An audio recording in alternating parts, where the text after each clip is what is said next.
Kisah Para Rasul 8 ayat pertama sampai dengan ke-40.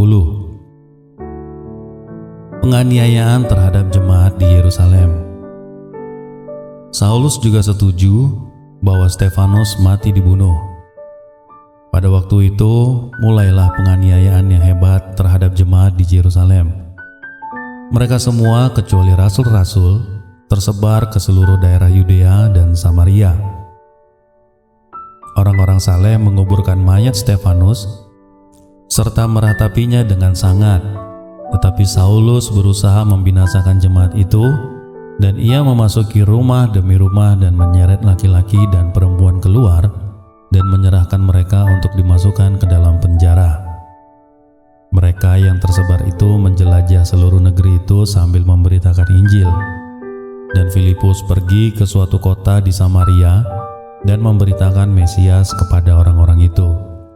Ketika orang banyak itu mendengar pemberitaan Filipus dan melihat tanda-tanda yang diadakannya, mereka semua dengan bulat hati menerima apa yang diberitakannya itu.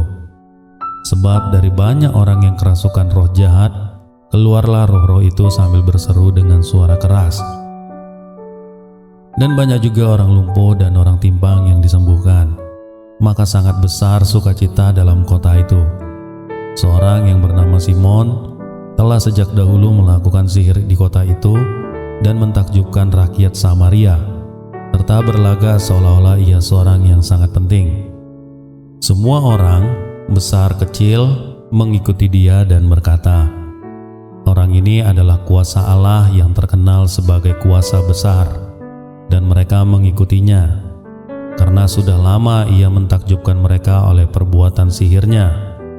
Tetapi sekarang mereka percaya kepada Filipus yang memberitakan Injil tentang kerajaan Allah dan tentang nama Yesus Kristus. Dan mereka memberi diri mereka dibaptis, baik laki-laki maupun perempuan. Simon sendiri juga menjadi percaya, dan sesudah dibaptis, ia senantiasa bersama-sama dengan Filipus dan takjub ketika ia melihat tanda-tanda dan mukjizat-mukjizat besar yang terjadi.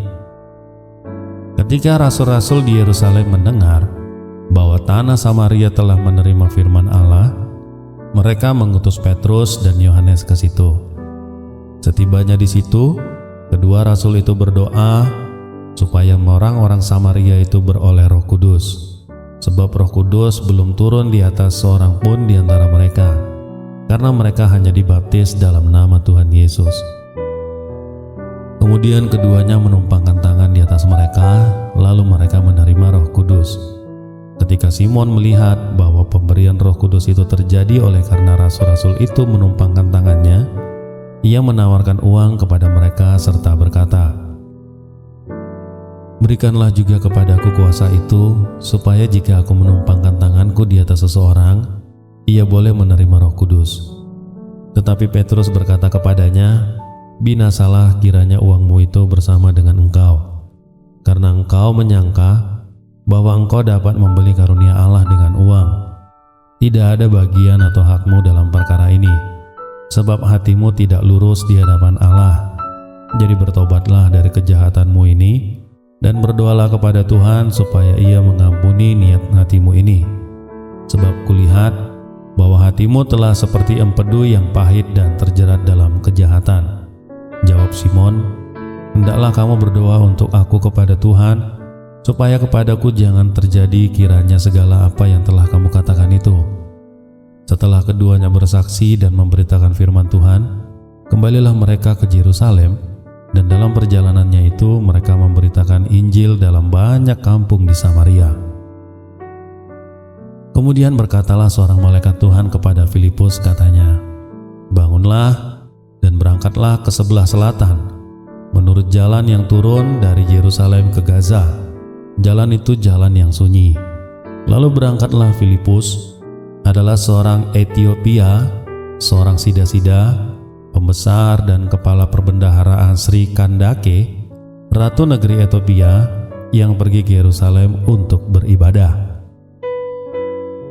Sekarang orang itu dalam perjalanan pulang dan duduk dalam keretanya sambil membaca kitab Nabi Yesaya. Lalu kata Roh kepada Filipus, Pergilah ke situ dan dekatilah kereta itu. Filipus segera ke situ dan mendengar sida-sida itu sedang membaca kitab Nabi Yesaya. Kata Filipus, "Mengertikah Tuhan apa yang Tuhan baca itu?" Jawabnya, "Bagaimanakah aku dapat mengerti kalau tidak ada yang membimbing aku?" Lalu ia meminta Filipus naik dan duduk di sampingnya. Nas yang dibacanya itu berbunyi seperti berikut: "Seperti seekor domba, ia dibawa ke pembantaian, dan seperti anak domba yang eluh di depan orang yang menggunting bulunya, demikianlah ia tidak membuka mulutnya. Dalam kehinaannya berlangsunglah hukumannya. Siapakah yang akan menceritakan asal-usulnya? Sebab nyawanya diambil dari bumi." Maka kata sida-sida itu kepada Filipus, "Aku bertanya kepadamu, tentang siapakah Nabi berkata demikian? Tentang dirinya sendiri atau tentang orang lain?" Maka Filipus berbicara dan bertolak dari nas itu. Ia memberitakan Injil Yesus kepadanya. Mereka melanjutkan perjalanan mereka dan tiba di suatu tempat yang ada air. Lalu kata sida-sida itu, "Lihat, di situ ada air. Apakah halangannya jika aku mau dibaptis?" Sahut Filipus, "Jika Tuhan percaya dengan segenap hati boleh." Jawabnya, "Aku percaya bahwa Yesus Kristus adalah Anak Allah." Lalu orang Etiopia itu menyuruh menghentikan kereta itu dan keduanya turun ke dalam air, baik Filipus maupun sida-sida itu, dan Filipus membaptis dia. Dan setelah mereka keluar dari air, Roh Tuhan tiba-tiba melarikan Filipus dan sida-sida itu dan tidak melihatnya lagi. Ia meneruskan perjalanannya dengan sukacita. Tetapi ternyata Filipus ada di Asdod. Ia berjalan melalui daerah itu dan memberitakan Injil di semua kota sampai ia tiba di Kaisarea. Demikian firman Tuhan.